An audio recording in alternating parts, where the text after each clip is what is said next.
taking the time out and coming to listen to what we have to say tonight. I know I've lost count of how many meetings I've spoken at where I'm speaking to empty chairs.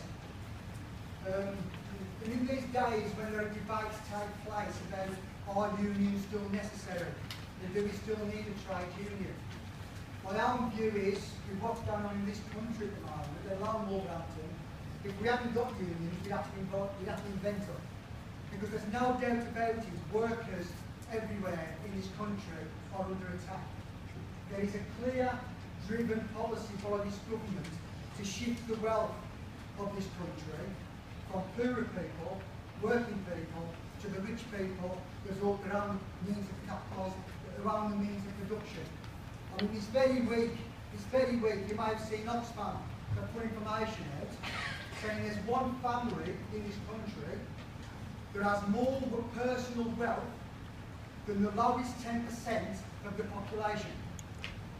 And there are 5 families in this country that own more personal wealth, just 5 families, than the bottom 20% of the population. And they tell me socialism doesn't work. Yeah? Well, I'll tell you what, capitalism isn't working for a lot of us, and this coalition government isn't working for a lot of us. Because this coalition government is attacking public services. And by attacking public services, they are attacking the very people that use and need those public services. And while public services are being attacked, local government is being attacked more than any of the others.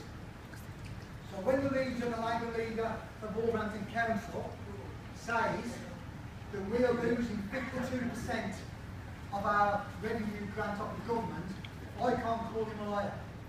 Right? I actually think now the information they're producing, the financial information they're producing, which is in the public domain, is probably truthful. Just like the information we're producing is truthful. The bit that I find hard to believe is that up and down this country, we have Labour councils that would rather attack working people, attack our pay and attack our terms and conditions than fight the Tories who are trying to pass these cuts down to us. That is the bit I have trouble understanding and believing. And I think every one of us in this room has a duty to stop that and to fight it.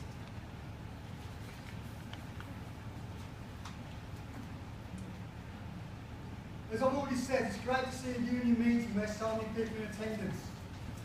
And I have no doubt that what our employer is trying to do to us will affect some of us more than others, and some of us in different ways. But by hook or by crook, every single one of us will be pushed and tried by it. Now there is a rumour that your branch secretary likes to take you all on industrial action. Right? It's wrong. I know that in the main people don't want to take industrial action. I know people can't afford to take industrial action. But I also know there comes a time when there's no choice and you can't afford not to take industrial action. And I honestly feel that unless our employer, the Wolverhampton City Council, changes its position on some of the issues they are confronting us with, then we will have no choice other than stick together and take industrial action in order to defend our terms and conditions. But it's not going to happen this week, and it's not going to happen this month. But we've got to be prepared and ready and willing to do that if that day comes. What I want to do is take you through what's been happening since September the 11th last year, when our chief executive first took to the stage of the City Hall and said there was going to be 1,000 compulsory redundancies. We started meeting with the chief executive probably about the first or second week in October, and up and running up till Christmas we was probably meeting with him every 3 weeks. The talks weren't getting very far. Yeah? Phase 1 and Phase 2 of the voluntary redundancy schemes were happening. We were giving information about how many people were applying. We were also being given information about how many people were being accepted. Now, some of us don't even want voluntary redundancies, because once those jobs are gone from Wolverhampton, those jobs are gone forever. The services will go forever. And taking and reducing the money, the wages that are spent in Wolverhampton out of the shops of Wolverhampton is not going to get Wolverhampton out of recession. It's not going to. those jobs will be gone forever. The view of the City Council is the private sector will come in and pick up the slack. And that's why they want to employ a lot of these consultants and interim managers, because these are the people with the business expertise to bring the new business into Wolverhampton. But we need the jobs now. We don't need those jobs years down the road from now, which is the best that those consultants are going to deliver. So I think every job is important. However, if people are willing to volunteer, I'd much rather see people volunteering than compulsory redundancies. But there's not going to be enough volunteers to meet the needs of this City Council and how much money they want to knock off the wage bill. Compulsory redundancies from the current processes and current thinking will be inevitable. There is no doubt about that. And soon myself and other branch officers are already dealing with some individuals who are caught up in that process. And even where we have got people who are volunteering, they are volunteering with a gun to their head, knowing that if they don't volunteer and they make compulsory redundancy, then the package they're going to get is probably going to be worse. Our colleague from Unite, the branch secretary from Unite, she's due to make compulsory redundant at the end of this July, and if she doesn't volunteer now, she's going to be £6 grand worse off. But when you are facing redundancy, what do you do? Yeah, so I know that even some people who are volunteering is not their first choice. They're not doing it because they think that's a life choice, my working career is coming to an end, or even I can go and get another job. They are doing it because they don't want to lose the enhancements of their redundancy, which is absolutely disgusting and absolutely wrong for the employer to put people in that position. But that said, I believe we are being summoned to a meeting on Monday afternoon of next week, where we may get some up-to-date figures about where we are with the volunteers in phase 3. Under phase 1 and 2, I think there have been at least as many people rejected as what were accepted. And I think the numbers there are repeating just over 500 or something like that, 550. But, let's go back. I want to take you, if you bear with me, through some of the stuff that has been happening regarding some of the changes to our terms and conditions. Myself and the regional officer Dawn Sant met with one of the solicitors from Thompson Solicitors, Unison Solicitors, a fortnight ago, to talk him through some of what's been going on. Yeah? And even though we dislike all of it, some of it is about the council changing council policies, which they can do with consultation, or even can do without consultation. Yeah? As I think they've already tried. And some of it is about actually changing our contracts of employment. And what can we do about that? Because while I'm talking about the potential of industrial action, we can't leave any stone unturned to slow this council down and not save it from itself on what it's trying to do to our terms and conditions. I want to start off first, perhaps, with, it's not good news, it's news that wasn't as bad as it was. Yeah? Some of you who have access to council email would have received an email this afternoon from the Chief Executive about this thing that was again stated on the 18th of February. There was a rumour before then, and on the 18th of February, again, kept the horse's mouth, that the Flexi Day was going to be abolished, and that Easter Tuesday was going to be moved to annual leave cards, and we was going to lose the additional annual leave one day for those who are lucky enough to be able to do 100% attendance. Now, up until the 18th of February, when the Chief Executive made those statements at the City Court, there'd been a lot of rumour about that, but only one meeting. The branch chairperson and myself met with a senior HR officer on the 31st of January. And we gave that HR officer our views on those 3 issues. Now, we didn't formulate those views ourselves. We got our views from the footfall there'd been in the Unison office, from the emails we received, the telephone calls we received, the letters we received, on how this was going to impact on individuals. Yeah?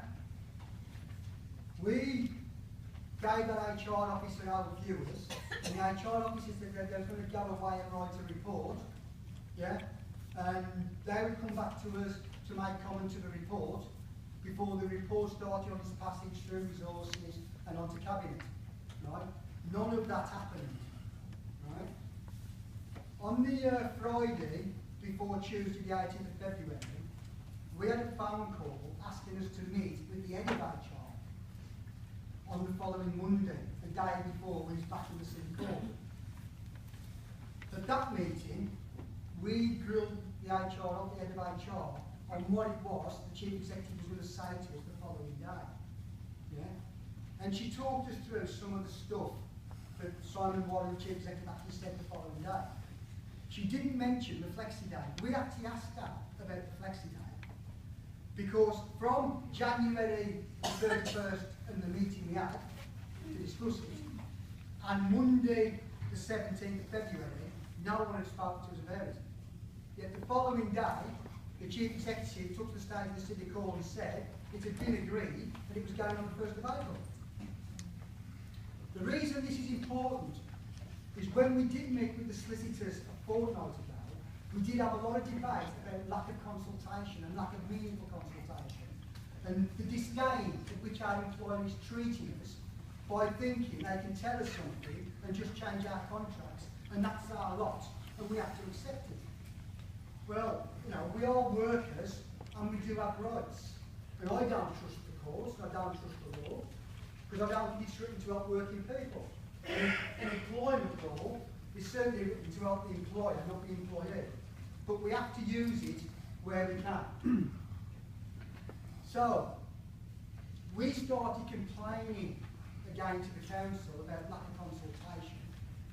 And this culminated, and that's a word I don't use very often, with me, for the first time ever, being invited to address scrutiny panel on an exempt report.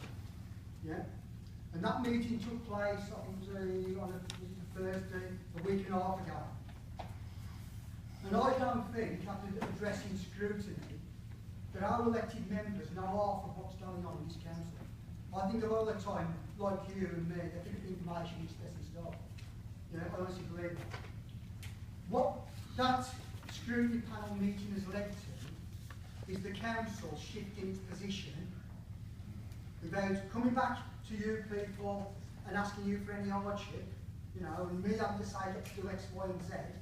The council has moved its position. In fairness now, I think on those three issues, I would have trouble arguing with the council that we haven't had meaningful consultation and that they haven't moved their position.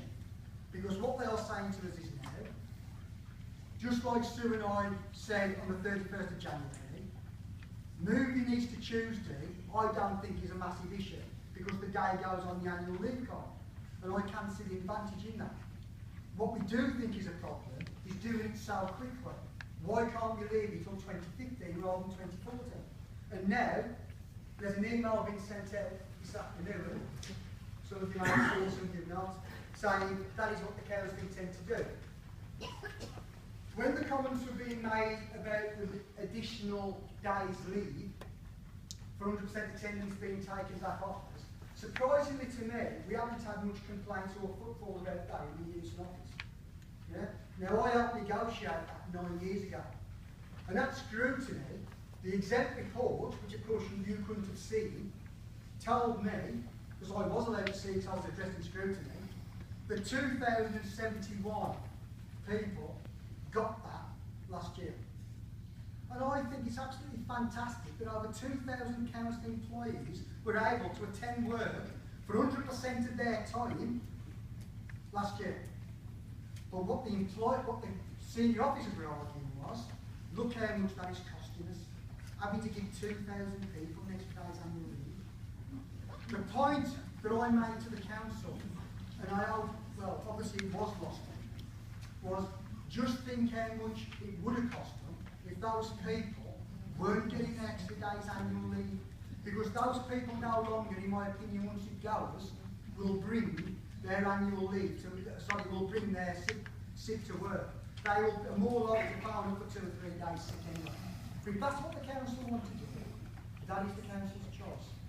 What we did argue, or what was argued, both on the 31st of January and the Scrutiny Board, was that days paid retrospectively from the previous financial year. So being we are already in the middle of March, if people have gone 11 and a half months without taking a day sick, they should at least be getting it for next year. And again, in the email that's been sent out today, the council now saying yes, we're agreeing to do that. On the issue of the Flexi Day, the council are determined by Hook or by Crook, they want to be, according to the Chief Executive on the 18th of February, that was going full stop in April. Again, in this email and following the Scrutiny Board meeting, what the council are now saying is people who enjoy the Flexi Day can keep it till September, but from September they want to raise the bar from every 4 weeks to every 8 weeks. Yeah? Now, it's again a concession the council has made, which no doubt the councillors, when you read the email, must think it's a fair concession. They wanted me to agree to it, yeah, as late as this week, and I said no, I'm not prepared to agree to that, because I need to consult with people first to see how people feel about that. People may decide on the basis, that half a slice of cake is better than none, it may be acceptable. But it's a clear move the council has made on their part. So those things, we are told by the solicitors, are policies. And the council have got the right to change their policies as they employ. So whether we like it or not, they could do that. And if you do, pin down the Flexi agreement itself does say it is discretionary. It's theirs to give and it's theirs to take away, depending on business needs. Yeah? But they have made some movement on that. And I need to views now where people feel about that. There's other issues, of course, which are more than policy. They are actually agreements which help form part of our contracts. And they are, contractual issues which we may want to dig our heels in and say we're not prepared to do that. We've got to pull the council's plug. Now, the next thing I want to talk about is the living wage. Yeah. When we was negotiating the single status agreement, we got to the stage around about, the dates do get confused to me, but we got to the stage around about July, August of 2012, when the council wanted to use some grants to ballot our members on the single state agreement, and we wouldn't do it. And they were talking about sacking us all, disengaging us all, and reinstating us on the new terms and conditions. Yeah? And it was a question of who was going to blink first. And we kept digging our heels in and saying now, and wondering if the Labour Council would actually do that. In the end, we was asked what the deal breakers was, and we basically said we've been arguing for the living wage for our lowest paid members, the lowest paid workers on the council. The living wage, by the way, is national Labour Party policy. Yeah? We was asking for the living wage as a deal breaker, and we was asking for protection for those individuals that are going to be red circled when we see the status of the job regulation. The council came back to us in the October-November time and says, if we offer you both those things, would you agree to ballot your members and go out there calling for the yes vote? And what we said was, because we're conscious that people were losing the job regulation, we were conscious that people were losing the wage on the single status. Yeah? What we said was, we will ballot our members, but we will stay quiet on whether we support or disagree with the agreement. We will leave it to the members to make their own minds up. And that is what happened. And 81% of you, when we went to ballot, said the package overall is acceptable. And that's what happened. Yeah? We got the living wage. Yeah?